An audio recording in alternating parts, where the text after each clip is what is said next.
దాడిలో గాయపడి యూనివర్సల్ హాస్పిటల్లో చికిత్స పొందుతున్న విజయ్ కుమార్ ను అతని కుటుంబ సభ్యులను ఎమ్మెల్యే ఆదిరెడ్డి శ్రీనివాస్ పరామర్శించారు. ఏ సంఘటన జరిగినా వైసీపీ వాళ్లు దౌర్భాగ్య రాజకీయాలు చేస్తున్నారని రాజమహేంద్రవరం సిటీ ఎమ్మెల్యే ఆదిరెడ్డి శ్రీనివాస్ విమర్శించారు. ఎక్కడైనా దురదృష్టకర సంఘటన జరిగితే అయ్యో అలా జరగకూడదని, ఎవరూ చనిపోకూడదని కోరుకోవడం సహజమని, అయితే ఇందుకు భిన్నంగా వైసీపీ వాళ్లు ఆలోచన ఉందని ఆయన ఎద్దేవా చేశారు.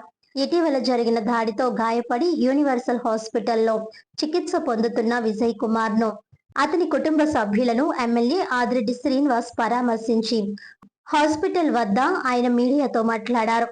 ఇక నిన్నటి రోజున విజయ్ కుమార్ అనే వ్యక్తిపై అప్పారావు అనే వ్యక్తి దాడి చేసి గాయపరచడం దారుణమని ఎమ్మెల్యే వాసు అన్నారు. గతంలో ఇదే అప్పారావు అనే వ్యక్తి అనేక రకాల దాడులు చేస్తే ఎందుకు చర్యలు తీసుకోలేదని ఆయన ప్రశ్నించారు. కూటమి ప్రభుత్వం వస్తే మహిళల భద్రతకు చర్యలు తీసుకుంటామని హామీ ఇచ్చిన మేరకు అధికారంలోకి వచ్చాక అతడిపై రౌడీ షీట్ ఓపెన్ చేయించామని ఆయన అన్నారు. ఇప్పుడు చేసిన దాడికి సంబంధించి అరెస్ట్ చేసి రిమాండ్కు పంపించామని, ఇది కూటమి ప్రభుత్వ చిత్తశుద్ధికి నిదర్శనమని అన్నారు. గత ప్రభుత్వంలో మాదిరిగా తప్పు చేసినా వెనకేసుకుని రావడం, ప్రైవేట్ సైన్యంలా తిప్పుకోవడం వంటివి కూటమి ప్రభుత్వంలో ఉండవని ఎమ్మెల్యే వాసు స్పష్టం చేశారు. ఎప్పుడూ లేని విధంగా ఇలాంటి అల్లరి మోకలపై రౌడీ షీట్స్ ఓపెన్ చేసి ఆదివారాలు పిలిచి కౌన్సిలింగ్ ఇస్తున్నారని, ప్రవర్తన మారకపోతే చర్యలు కూడా ఈ ప్రభుత్వం తీసుకుంటోందని ఎమ్మెల్యే వాసు స్పష్టం చేశారు. క్రికెట్ టీం నెగ్గితే ర్యాలీలు చేయడానికి సమయం ఉంది గాని దాడిలో గాయపడిన వారికి భరోసా ఇవ్వడానికి సమయం లేదా అని ఆయన ప్రశ్నించారు. దాడిలో గాయపడి చికిత్స పొందుతున్న వ్యక్తికి అయ్యో మెడికల్ బిల్లు మొత్తం భవానీ చారిటబుల్ ట్రస్ట్ తరపున చెల్లిస్తామని ఆయన చెప్పారు. అలాగే ముఖ్యమంత్రి సహాయ నిధి నుంచి కూడా సాయం అందేలా చూస్తామని హామీ ఇచ్చారు. ముందుగా వచ్చి సాయం అందించి భరోసా ఇచ్చినందుకు ఎమ్మెల్యే వాసుకి బాధితుడి భార్య సుంకర అన్నపూర్ణ కృతజ్ఞతలు తెలిపారు. తన భర్తపై దాడి చేసిన వ్యక్తిని జైలు నుంచి బయటకు రాకుండా చర్యలు తీసుకోవాలని ఆమె కోరారు. మా ఇంట్లో అందరికీ ప్రాణభయం ఉందని, దాడి చేసిన వ్యక్తి వెనుక ఎవరున్నారో వారందరినీ బయటకు లాగాలని అన్నారు. ఉమ్మడి కరెంట్లో ఉన్న చిన్న లైట్ కోసం వచ్చిన గొడవతో తమపై దాడికి దిగారని ఆందోళన వ్యక్తం చేశారు. ఆడవాళ్ళనే గౌరవం లేకుండా ప్రవర్తించాడని, అందరూ భయంతో ఉన్నామని ఆమె కన్నీటి పర్యంతమయ్యారు. టీడీపీ నాయకులు, కార్యకర్తలు ఎమ్మెల్యే వాసు వెంట ఉన్నారు. మీడియా వారందరికీ నమస్కారం. ముఖ్యంగా రాజమహేంద్రవరంలో జరుగుతున్న కొన్ని పరిణామాలపైన మాట్లాడడానికి ఇక్కడ ప్రెస్ మీట్ పెట్టడం జరిగింది. సాధారణంగా ఎక్కడైనా సరే రాష్ట్రంలో కానివ్వండి, లేకపోతే ఒక నియోజకవర్గంలో కానివ్వండి, మరి ముఖ్యంగా నా నియోజకవర్గం కానివ్వండి, ఓ సంఘటన జరిగితే సంఘటనకి కారణాలు ఏంటి,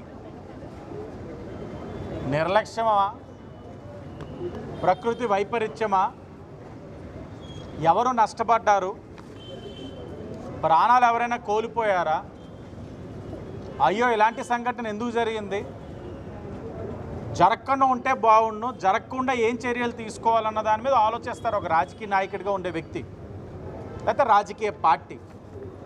కానీ వైసీపీ పార్టీ వాళ్ళు దీనికి మొత్తంగా విరుద్ధంగా ఉన్నారు. ఎక్కడైనా సంఘటన జరగాలని, ఎవరైనా సరే బాధపడాలని, ఎవరైనా సరే ప్రాణాలు కోల్పోవాలని, అలా జరిగితే వీళ్ళు ఓ మంచి ఓదార్పు యాత్ర, ఓ మంచి ర్యాలీ, వాళ్ళ నాయకుడిని తీసుకురావచ్చు, లేకపోతే వీలైనా సరే హాస్పిటల్కో లేకపోతే ఇళ్ళకి వెళ్ళి పరామర్శించుకుంటూ రాజకీయంగా లబ్ధి పొందొచ్చు. వైసీపీ వాళ్ళ యొక్క ఆలోచన విధానం ముమ్మాటికి అలాగే ఉంది. జరుగుతున్న ప్రతి సంఘటన రాజమహేంద్రవరంలో కిమ్స్ హాస్పిటల్లోని ఒక మహిళ మరణిస్తే వర్క్ చేస్తూ డాక్టర్ పైన చర్యలు తీసుకొని రిమాండ్కి పంపిస్తే ప్రభుత్వం ఆ పాప వాళ్ళ తల్లిదండ్రుల్ని జగన్మోహన్ రెడ్డి దగ్గర తీసుకెళ్ళి ఆదుకుంటాం, ప్రెస్ మీట్ పెట్టండి అని ఇంత రాజకీయం చేసి చివరాఖరికి గాలికి వదిలేశారు తల్లిదండ్రులు. మేము చేయాల్సిన సాయం చేయడంతో పాటు మొన్ననే మా జనసేన ఇన్ఛార్జ్ అనుశ్రీ సత్యనారాయణ గారికి వాళ్ళు దూరపు చుట్టాలు వాళ్ళ ఇంట్లో నా భవానీ చారిటబుల్ ట్రస్ట్ నుంచి ఆ చనిపోయిన పాప వాళ్ళ తల్లిదండ్రులకి 2 లక్షల రూపాయలు నేను ఇవ్వడం జరిగింది. ఇది మా నిబద్ధత. జగన్మోహన్ రెడ్డి దగ్గరికి తీసుకెళ్ళారు ఇక్కడ ఉన్న వైసీపీ నాయకులు. ఏ చెయ్యి రావట్లేదా? అధికారంలో ఉంటేనా నా సాయం? అధికారం కోల్పోతే మీకు అవసరం లేదా? రాజకీయమేనా? ఏంటి దౌర్భాగ్యమైన రాజకీయాలు? బుర్ర అనేది ఆలోచించట్లేదు వైసీపీ వాళ్ళు. వాళ్ళ బుర్రలు ఎలా ఉన్నాయంటే ఎద్దు ఈనిందంటే అన్నీ దూడను కట్టేయండి అని చెప్తున్నారు. అసలు ఎద్దు ఎందుకు ఈనుద్దని ఆలోచించే శక్తి కూడా వైసీపీ వాళ్ళకి లేదు. ప్రతి అంశాన్ని ఇలాగే రాజకీయం చేస్తూ ఉన్నారు. నిన్న రాజమండ్రిలో ఒక సంఘటన జరిగింది. విజయ్ కుమార్ గారు అనే ఒక వ్యక్తి పైన దాడి జరిగింది. వారి సతీమణి గారు విజయ్ కుమార్ గారు కానీ అలాగే వాళ్ళ యొక్క బ్యూరో సభ్యులు అందరూ కూడా మనకు తెలుసు. వాళ్ళందరూ కూడా చాలా కష్టపడి వాళ్ళు చేసే ప్రతి యానివర్సరీ కార్యక్రమానికి కూడా మమ్మల్ని కూడా ఆహ్వానిస్తూ ఉంటారు.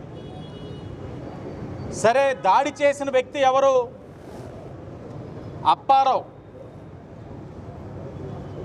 గత ప్రభుత్వంలో కూడా అతని పైన అనేకమైన కేసులు ఉన్నాయి. గత ప్రభుత్వంలో రాజకీయంగా వైసీపీలో తిరగడం వల్ల అతని మీద ఏనాడు ఏ చర్యలు లేవు. నేను అనేవాడిని, కూటమి ప్రభుత్వం వచ్చిన తర్వాత మహిళలకి శాంతి భద్రతల విషయంలోనే విఘాతం కలిగించే ఏ ఒక్కడిని వదిలిపెట్టనని చెప్పా. ఈ ప్రభుత్వం వచ్చిన తర్వాత అతని మీద రౌడీ షీట్ ఓపెన్ చేశామని చెప్తా ఉన్నాను. ఈ కూటమి వచ్చిన తర్వాత అప్పారావు మీద రౌడీ షీట్ ఓపెన్ చేశాం. గొడవ చేశాడు, అన్యాయంగా వాళ్ళ పైన దాడి చేశాడు. ఈ రోజున శిక్ష అనుభవిస్తూ ఉన్నాడు. రిమాండ్కి పంపించాం. ఇది మా చిత్తశుద్ధి. గత వైసీపీ మాదిరిగా తప్పు చేసిన వాళ్ళని వెనకేసుకుంటూ వస్తూ వాళ్ళ ఒక ప్రైవేట్ సైనింగ్ కింద మేమేం తీసుకెళ్ళట్లా. తెలుసో తెలియకో తప్పు చేసిన వాళ్ళు ఉన్నా వాళ్ళని మేము సరిచేసి సరిదిద్దుతున్నాం. లేకపోతే పార్టీల పరంగా చర్యలు కూడా తీసుకుంటుంది కూటమి ప్రభుత్వం. పార్టీ నాయకులు ఆదిరెడ్డి వాసు గారికి ముందుగా నా కృతజ్ఞతలు తెలుపుకుంటున్నానండి. మరి ముందుగా వచ్చి మాకు ఇంతలా సాయం చేస్తున్నందుకు నిజంగా చాలా చాలా థ్యాంక్ యూ సార్. మరి దయించి కూడా వాడికి పర్మనెంట్గా అసలు జైల్లో ఉంచి బయటకు రానుకోకుండా చెయ్యండి. మాకు అలాగే చాలా ప్రాణభయం ఉందండి, నాకు కానీ నా పిల్లలకు కానీ నా భర్తకు కానీ. మరి దయచేసి మా ఆవేదన అర్థం చేసుకోండి. దీనిపై ఎవరైతే ఉన్నారో వెనకాల వాళ్ళందరినీ కూడా బయటికి లాగాలండి. మరి మేమైతే ఎంత ఆ క్షణంలో మేము ఎంత భయపడ్డామో, భయప్రాంతులకు గురయ్యామో. 4 మంది అటాక్ అంటే అసలు మాటలు కదండి. మరి నా పీక కోసేపోతుంటే మరి ఈయన అడ్డొచ్చండి విజయ్ కుమార్ గారు చాలా నాకు సహాయం చేశారండి.